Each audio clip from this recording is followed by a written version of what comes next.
What's up guys, if you're new to the channel, my name's Jay. In today's video, I'm going to be reacting to an informative interview, well, in my eyes, informative interview on Barron's Roundtable, where they host CEO of Lemonade, Daniel Schrieber, and discuss what makes Lemonade so different. But first, I want to discuss the hate that I got in my last video. To all the people who liked and disliked, I want to say thank you. The dislikes did get to me at first, but you've helped show me that I need to be better and get you guys the best content that I possibly can, while at the same time trying to be as entertaining and informative as possible. And although all the people that liked and disliked the video probably won't end up watching this specific video, I thought that it was something that I should bring to light. But with that being said, let's get into the interview. Daniel, thanks so much for joining us all the way from Tel Aviv. I want to start with this idea that insurance salesman is often considered to be a pejorative, and it's that trust gap that your business plan sets out to close.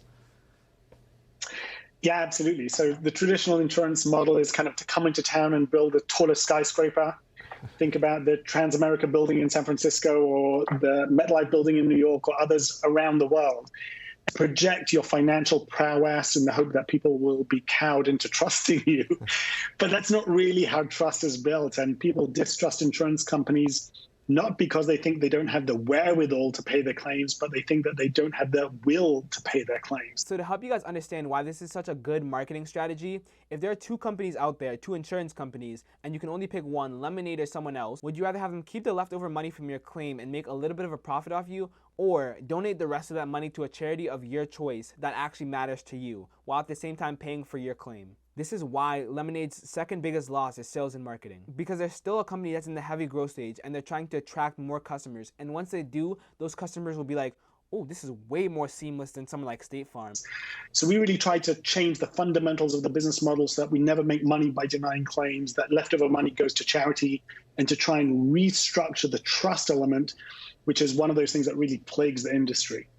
Can you explain that dynamic? So when I file a claim for the actual amount of the loss and I don't embellish it, I know that extra money doesn't go in your pocket, it actually goes to charity of my choice. Right. That's right. So we kicked off Lemonade by speaking to Nobel laureates in game theory and behavioral economics, and figured out that the problem wasn't the players, and certainly my moral fiber is no way superior to my colleagues and other insurance companies. The problem is the game. It's not the players.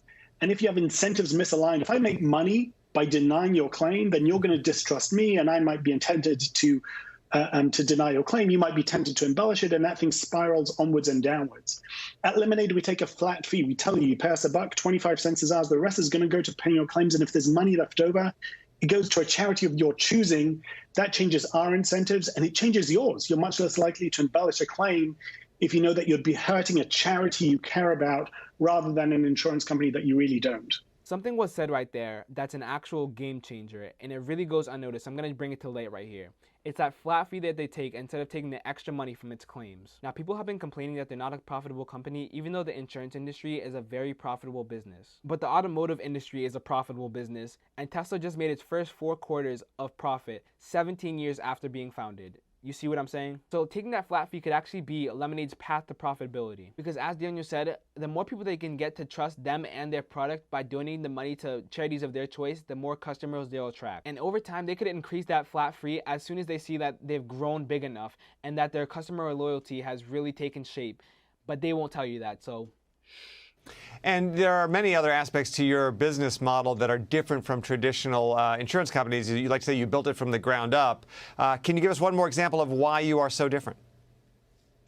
Really, the whole thing was built on a technology substrate. Both myself and my co-founder are 20-year veterans of the tech sector and newcomers to insurance.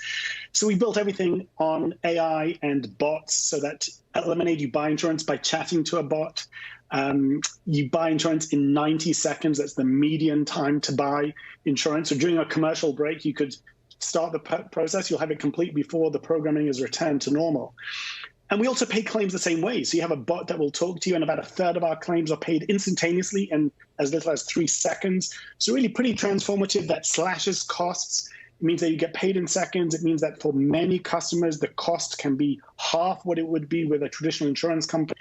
And the data that it generates is just incredibly powerful. And the core of insurance is about using data to price and underwrite risk. which we think these new data structures and being built as a tech company rather than just a traditional insurance company allows us to transform the plumbing of the entire sector. Going back to what they said about their data, I kind of see the data that they have as like the data that Tesla has when it comes to reaching full autonomy. That's how important it is to each of their companies, and like some people like to say, we live in the age of information. And mark my words, this type of insurance will be copied as long as Lemonade can continue disrupting and stick around for the long haul. Now, like other insurance companies, you invest part of the premiums and then you tap those investments to pay claims, but even your investment process is a little bit different. Can you explain that? Well, we were the first, and I believe still the only insurance company in the United States to say that we will not invest premiums in heavily polluting industries. And beyond trying to do the right thing, we just found, when we got into the sector, we found it kind of unbelievable that insurance premiums that you're paying somebody to protect your health or your life or your property are being invested, rather, in the very harms or in industries that generate the very harms against which the insurance company is meant to protect. So climate change can affect your home insurance, flooding and fires and everything else. And air quality will affect your health and your life insurance. So we are, as I say, the only insurance company that I know of in the United States that says, you give us our premiums, we're going to invest them in good, rather than investing them in the kind of industries, the kind of companies that can cause the very harms we purport to protect you from. Now, why is this actually, it makes sense on one level, but why is it actually good business? I think of a lot of the things that we do at Lemonade as being enlightened self-interest. So we spoke earlier about how if there's money left over at the end, we give it to a charity. And in fact, just a couple of weeks ago was our Give Back Day. We gave back over $1 million to 34 charities of our customers' choosing. That's about 10 times more charitable giving as a proportion of revenue than traditional Fortune 500 companies much bigger than us would give. 10 times the amount Fortune 500 companies would give. 10 times. While at the same time, someone like Allstate, a Fortune 500 company, is making 100 times the amount of revenue Lemonade is. Just let that sink in. And we think of that as really solving the trust problem that you spoke about earlier and aligning interests with our customers. And that generates very rapid growth. Once customers trust you, they behave better, claims behavior is better, brand loyalty is better, loads of goodness comes from that. So on the one hand, we're being charitable, but we think in the long term that actually builds better brands, better experience, and lowers costs because fraud goes down. And the same thing I think is true with taking stands of the kinds that we just spoke about in terms of investing in coal. Ultimately, insurance is the business of trust. You give me premiums every month and you expect that I will be there for you in your hour of need. And when that trust breaks down, all manner of ills plague the entire sector. And if we can invest the relationship with trust and with goodness, then I think it will we will be repaid for that in spades in the years to come. And before we go, I have to ask you, why did you name an insurance company Lemonade? Well, it's a mixture of things. It didn't have the word state or farm in it, and it seems that so many incumbents do. It isn't a three-letter acronym, and it was obviously a standout name. It was a little bit cheapish, cheeky, rather than cheapish, sorry.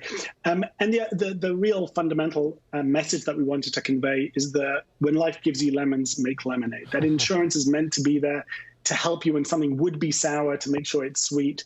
And that's really what we endeavor to do at Lemonade day in and day out. All right, well, that's going to wrap up this video. If you made it this far, please don't forget to hit that like and subscribe button. It means a lot. Also, don't forget to comment down below your thoughts on Lemonade stock. With that being said, I'll see you guys in the next one. Spread love.